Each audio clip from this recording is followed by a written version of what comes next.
For my first mic'd up game ball of the 2020 NFL regular season, we're going to have to go to the season opener, actually. Texans at Chiefs, in which, who else can you give it to other than their rookie out of LSU, Clyde Edwards-Helaire? There was a lot of hype about Edwards-Helaire this offseason, being that first running back off the board in the 2020 NFL draft. There were some question marks around him. Should he have been taken ahead of guys like DeAndre Swift, J.K. Dobbins, Jonathan Taylor, et cetera, et cetera? Well, if week one was any indication, the Chiefs, they knocked it out of the park. As this man, for him to come out in his NFL debut, have 25 rushes for 138 yards, which is 5.5 yards per carry, a touchdown, and really just control the tempo of this game from start to finish. And it's tough to find that out of a rookie running back, and especially out of a rookie running back who has guys on his team like Patrick Mahomes, Tyreek Hill, Travis Kelce, Sammy Watkins, et cetera, et cetera. For this guy to come in day one and perform like he did, it was just wildly impressive, and that's why he is the recipient of my first game ball. And now let's hop into some film to see just exactly what it was that made him so effective in week one. And first things first, if I had to attribute Edwards-Helaire's success to one specific trait that he exhibited, to me, you got to go with his vision and anticipation, because he was just finding the right hole all night. And almost more importantly to me, he just showed great anticipation in terms of where those holes were opening up. Here's one play. It was his fifth run of the game, in which 2nd and 10, and you just see a beautiful run in which he's kind of patient off the snap, and then as he's attacking the offensive line, or the line of scrimmage, he recognizes, hey, my center and my right guard, they both have outside leverage on their blocks. Now, I'll pause it for you guys to see that. So see how these number 62 and 77, they're both on the outside half of their guy. What is Edwards-Helaire going to do? He's going to try and cut from essentially this left hash all the way across the line of scrimmage to get outside of that block, inside of Mitchell Schwartz, in which he's going to do so successfully and, put on the Jets for a little bit, pick up 9 yards, and take a 2nd and 10 into a very manageable 3rd and 1. Just wildly impressive, because again, that type of anticipation, that's pretty rare, especially out of a guy in the first game of the first week of their first season of their NFL career.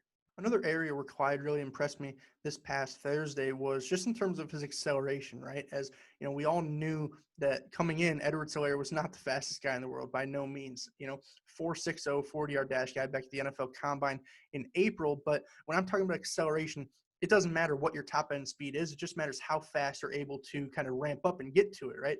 And Edwards-Helaire, man, when he was putting a foot in the ground and deciding to go north and south, get upfield this past Thursday night, he was most certainly doing it very quickly. And, here's just a play where you're going to see not only some nice vision on this outside zone running play, but then you're going to see once he recognizes the hole, once he determines kind of what gap he wants to go into, he puts that foot in the ground and he goes. And that's exactly what you're going to see here. As look at him waiting patiently to read, does he want to go inside or outside that left guard's block? And ultimately when he decides, again, just absolute burst. And this is kind of what I had a question about in terms of, would Edwards-Helaire be quick enough, fast enough to succeed at this next level? And if this past Thursday was any indication, as I said earlier, we're in for an interesting ride. That's all I'll say, because plays like these where this is not a very big hole that he's running into necessarily. You have Zach Cunningham kind of constricting it this way.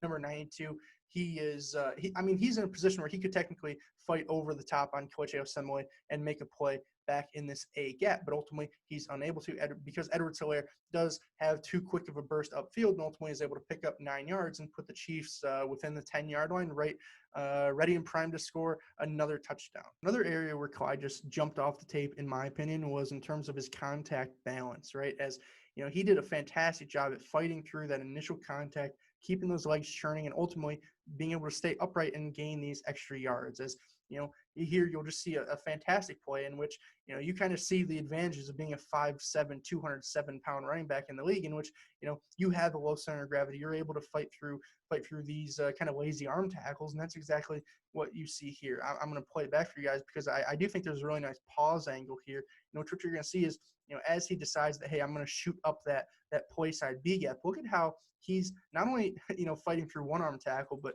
he has Whitney Merciless here, who's a very capable edge defender, as well as Zach Cunningham, who's one of the best young inside linebackers in the league. They are both kind of almost hawk tackling him in a sense, one helmet on each side of him. This is a tackle for a very short gain for the vast majority of running backs in the league, in my opinion. But Clyde Edwards-Helaire, week one, he was not going down with these types of tackles. As look at how he just again keeps the legs churning, bounces outside, and ultimately is able to pick up 11 and another Chiefs first down. And kind of branching off of contact balance, I wanted to flip the script and talk about his power, right? And you might be saying, well, aren't those the same thing? Well, in my opinion, no. As contact balance, that's more when you're on the defensive, kind of absorbing blows from opposing defenders while remaining upright and on your feet. Whereas power, to me, power is just when you're going to punish somebody, right? And you're going to put the shoulder down and really try and give it to him. And that's exactly what Edwards-Helaire does here in the fourth quarter, 2 minutes left. He's trying to get his second touchdown of the day and of the season, of his career, and ultimately he just comes up so close, but so far as even Eric Fisher there couldn't propel him into the end zone. But the fact that he was even close is just a big testament to his powers. Look at how he just puts the shoulder down, runs through Eric Murray, is able to evade the Lonnie Johnson tackle over the top, and ultimately again just has a very nice gain there.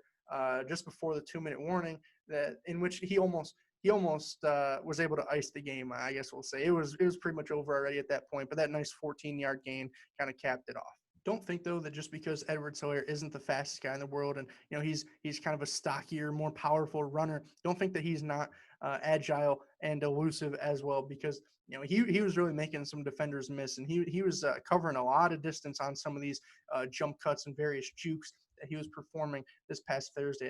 That's exactly what you're going to see here on this pretty simple inside zone running play. Look at how, and you'll get a better view on this second tight camera view. Look at how much ground he's able to cover with this simple jump cut. As it's not only another illustration of the vision, but look at how right here he's 1 foot on that defensive right hash. Right. Well, look at where he ends up when he continues forward here. He ends up between the hashes. That's a lot of ground to cover out of a smaller, kind of less agile guy. But he definitely has been working on his foot speed, on his jump cuts, on all the agility based drills, because I didn't really see this that much out of Edwards-Helaire in college. You would see some short area quickness, but this is a definite improvement on what we saw last season at LSU. And if he's able to make plays like these and make guys miss like that, we're going to be in for a fun season here out of Edwards-Helaire and the Chiefs. And this last play here by Clyde Edwards-Helaire, this was the creme de la creme of any run that we really saw in week one. And, you could say it's only a 27-yard touchdown, but if you say only in regards to this play, you're doing an absolute disservice to the beautiful move that he's able to put on Texans safety Justin Reed here, as this is just absolutely disgusting. And you can get a better view of it from the tight angle, but this is this is a juke if I've ever seen one. This is a killer crossover. This is this is an excuse me, man, may I have this dance type moment right there. As just look at how Justin Reed, he that's tough. That is tough.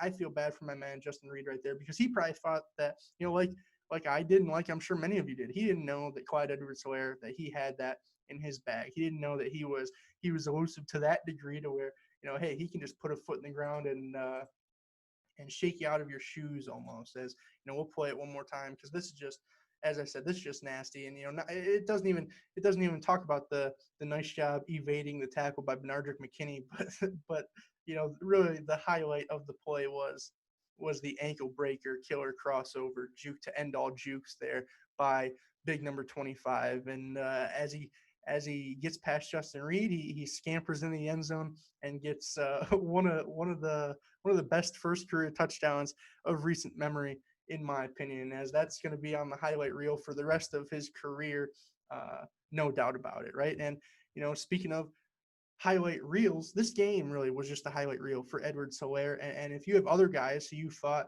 hey, they had a highlight reel game, they're deserving of the game ball, they were the clear-cut MVP in that respective contest, let me know. I might check out that game. Obviously, I wanted to get these videos out a little bit earlier in the week. I want to do a few more than I'm probably going to be able to before week 2, because NFL Game Pass, they didn't put out their coaches film, all 22 film, until Thursday afternoon. So I apologize if I only get a couple of these videos out to you guys this week, but ultimately I do think that no matter how many game balls I was handing out, Clyde Edwards-Helaire, he needed to be the first one, because this is just one of the best debuts that you can have. So with that being said, hope you guys enjoyed this video. If you did, leave a like, leave a comment, leave a subscribe, because as always, there's going to be more where that came from. And with that being said, I'm mic'd up. Now I'm mic'ing out. Peace, guys.